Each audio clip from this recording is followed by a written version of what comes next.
Bonjour et bienvenue. Aujourd'hui, on s'attaque à une question qui est vraiment au cœur de toute l'économie.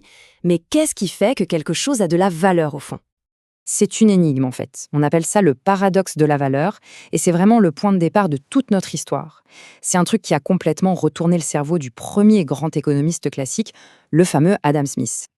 Alors, la première idée de génie de Smith, ça a été de dire attendez, il faut faire une distinction.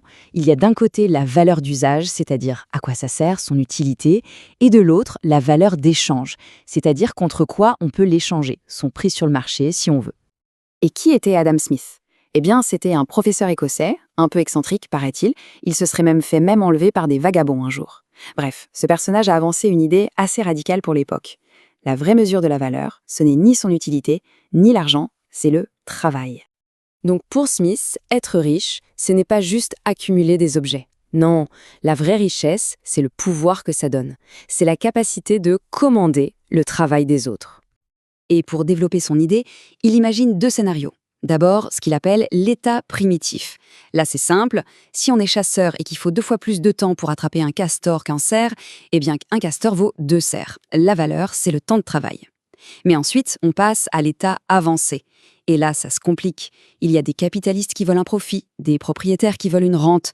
Du coup, la valeur de l'objet doit maintenant couvrir aussi ces deux éléments.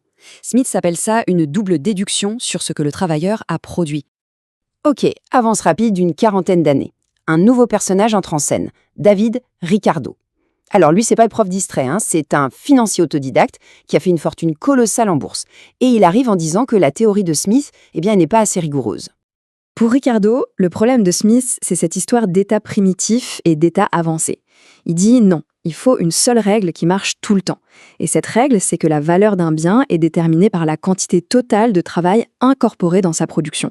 Pas le travail qu'il peut commander, mais bien celui qu'il a fallu pour le fabriquer. Et pour bien comprendre, son exemple des bas de coton est juste parfait. On pense que c'est simple, un bas, mais non, pensez-y.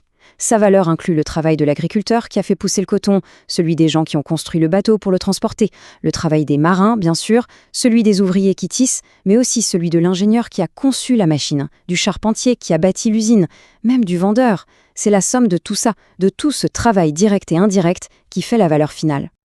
Par contre, cette logique de faire mène Ricardo à une conclusion assez sombre. Il se dit la population augmente, donc on va devoir cultiver des terres de moins en moins fertiles. Ça veut dire que la nourriture va coûter de plus en plus cher à produire, donc les salaires devront augmenter pour que les gens puissent manger, ce qui va grignoter les profits des capitalistes, jusqu'à ce que les profits tombent à zéro et que toute la croissance économique s'arrête net. Et c'est là qu'arrive Karl Marx. Lui, il va prendre cette théorie de la valeur travail de Smith et Ricardo et il va la retourner complètement pour en faire une arme, une critique radicale du capitalisme. Marx apporte un concept absolument central, la force de travail. Il dit que quand un capitaliste embauche un ouvrier, il n'achète pas son travail au sens de l'activité. Non, il achète sa force de travail. La différence, elle est énorme. Le travail, c'est l'action, c'est ce qui est produit. La force de travail, c'est la capacité à travailler. C'est une marchandise que l'ouvrier vend pour un temps donné, disons une journée. Et pendant cette journée, cette capacité ne lui appartient plus. Elle appartient au capitaliste. Alors, concrètement, comment ça se passe? Prenons une journée de travail de l'époque, par exemple. 12 heures. Le salaire que l'ouvrier reçoit, ça correspond à la valeur de sa force de travail, c'est-à-dire ce qu'il faut pour qu'il puisse se nourrir, se loger, se vêtir et revenir travailler le lendemain. Et Marx calcule que pour produire l'équivalent de cette valeur, l'ouvrier n'a besoin de travailler que, disons, 7 heures. Mais attendez, il a été payé pour 7 heures, mais il travaille 12 heures. La question fondamentale, le cœur de toute la pensée de Marx, est donc, que se passe-t-il pendant les 5 heures qui restent?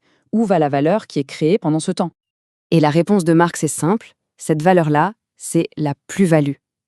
C'est du travail non payé qui est directement empoché par le capitaliste. Pour Marx, c'est l'unique source de profit. Et c'est la définition même de l'exploitation.